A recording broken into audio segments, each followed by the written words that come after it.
Peter lived with his grandfather in a little cottage in the valley. Grandfather taught him to be kind to the animals, and Peter soon became friends with many woodland creatures. Grandfather also taught Peter about the dangers of living in the woods and how he must always be on the alert for wolves. Which is why Grandfather insisted that the cottage gate was kept closed. Early one morning, Peter woke before Grandfather, and as the sun was starting to rise above the mountains, he set off to play. Peter was so eager that he forgot to close the gate. He ran into the big green meadow. Seeing the gate open, the duck waddled through the yard and followed Peter.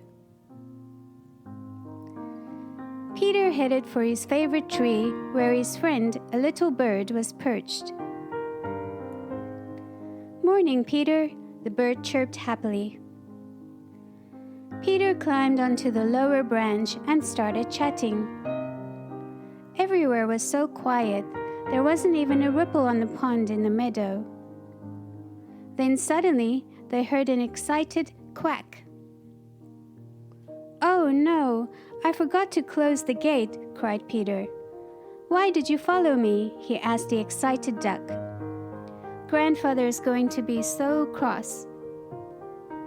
"Quack, quack," replied Duck, heading straight for the pond. Now Duck and the little bird always found something to argue about. As Duck waddled along, the little bird joined him. "What kind of bird are you if you can't fly?" he chirped. "And what kind of bird are you if you can't swim?" replied the duck before diving into the pond with a big splash.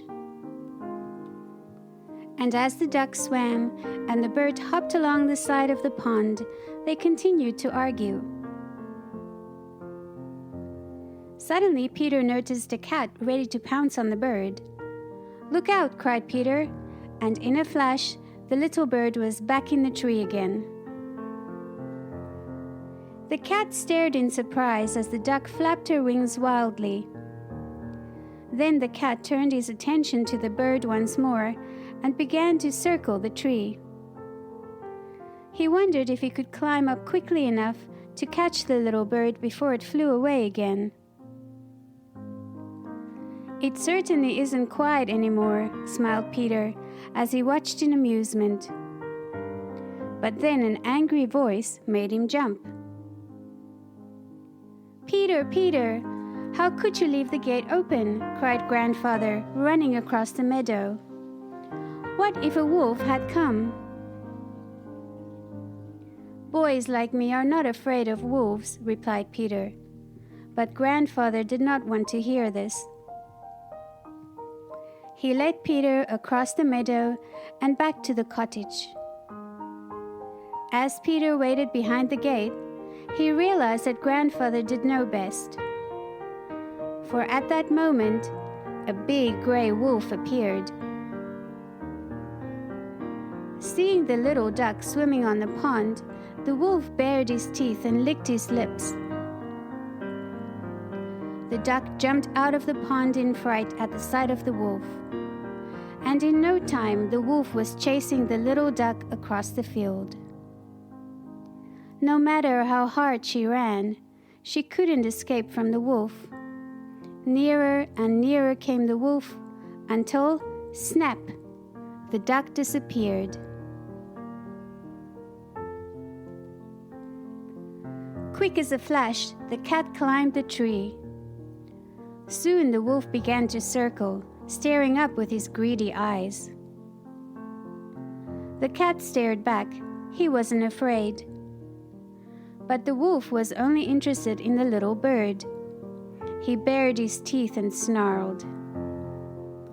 Watching in horror, Peter wasted no time. He grabbed some rope and made a lasso. He knew he couldn't let the wolf see him, so he carefully crawled towards his friends.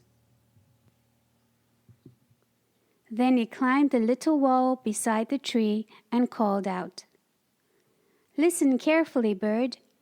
Fly just above the wolf's head, but take care he doesn't catch you.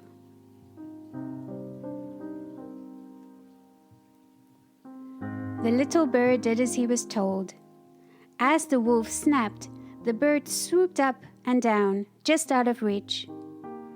While the clever bird distracted the wolf, Peter leapt onto the tree.